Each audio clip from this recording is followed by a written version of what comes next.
नमस्कार दोस्तों, आप सभी का स्वागत है। द्रौपदी ने भीम से कहा, आप श्रेष्ठ गदाधारी हैं, बलवान हैं।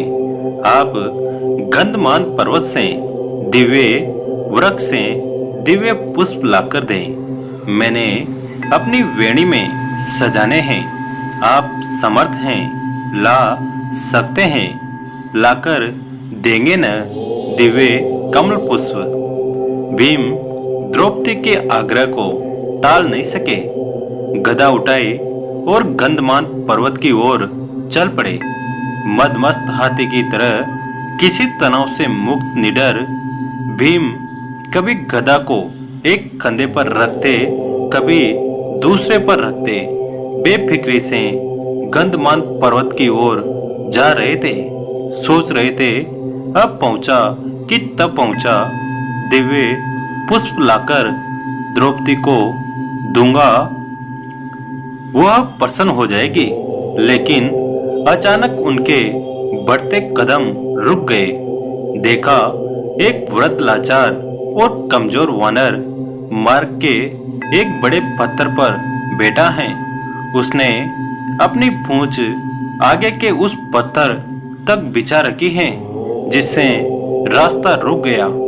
पूंछ हटाए बिना आगे नहीं बढ़ा जा सकता। अर्थात उस वानर से अपनी पूंछ से मार्ग रोक रखा था। और कोई भी बलवान व्यक्ति किसी को उल्लंघन कर मार्ग नहीं बनाता, बल्कि मार्ग की बाधा को हटाकर आगे बढ़ता है। बलवान व्यक्ति बाधा सहन नहीं कर सकता, या तो वह बाधा स्वयं हटाता है या उस बाधा को ही मिटा देता है। इसलिए भीम भी रुक गए। जब मद, अहंकार और शक्ति बढ़ जाती है तो आदमी अपने आप को आकाश को छूता हुआ समझता है। वह किसी को खातिर नहीं लाता और अत्यधिक निर्कुश शक्ति ही व्यक्ति के विनाश का कारण बनती है। लेकिन श्री कृष्ण तो भीम का कल्याण करना चाहते थे। भीम का विनाश नहीं, सुधार चाहते थे। भीम ने कहा, ए वानर, अपने पूंछ को हटाओ, मैंने आगे बढ़ना है। वानर ने देखा, एक बलिष्ठ व्यक्ति गदा उठाए, राष्ट्रीय वस्त्र पहने, मुकुट धारण किए, बड़े रोब के साथ उसे पूंछ हटाने को कह रहा है।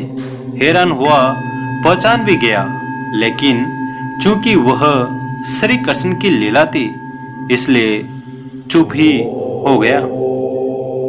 भीम के सवाल का जवाब नहीं दिया।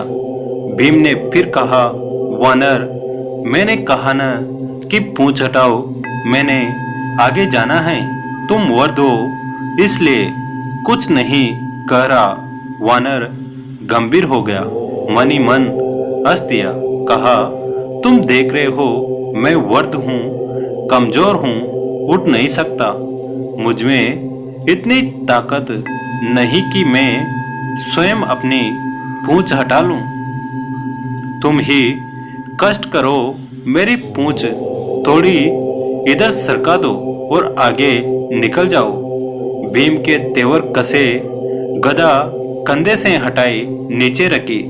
इस वानर ने मेरे बल को ललकारा है। आखिर हैं तो एक पूंछ ही, वह भी वर्त वानर की। कहाँ ये मामूली सी पूंछ हटाना भी कोई मुश्किल है। यह तुमने क्या कह दिया? मैंने बहुत बलवानों को परास्त किया है, धूल चटाए हैं, 100 हाथियों का बल है मुझमें। इतना कहकर भीम ने अपने बाएं हाथ से पूंछ को यूं पकड़ा जैसे एक तिनके को पकड़ रहा है कि उठाया, हवा में उड़ा दिया। लेकिन भीम से वह पूंछ हिल भी नहीं सकी। हैरान हुआ, फिर उसने दाएं हाथ से पूंछ को हटाना चाहा, लेकिन दाएं हाथ से भी पूंछ तिल मात्र नहीं हिली। भीम ने वानर की तरफ देखा। वानर मुस्कुरा रहा था। भीम को गुस्सा आ गया। भीम ने दोनों हाथों से भरपूर जोर लगाया। एक पांव को पत्थर पर रखकर आसरा लेकर फिर जोर लगाया।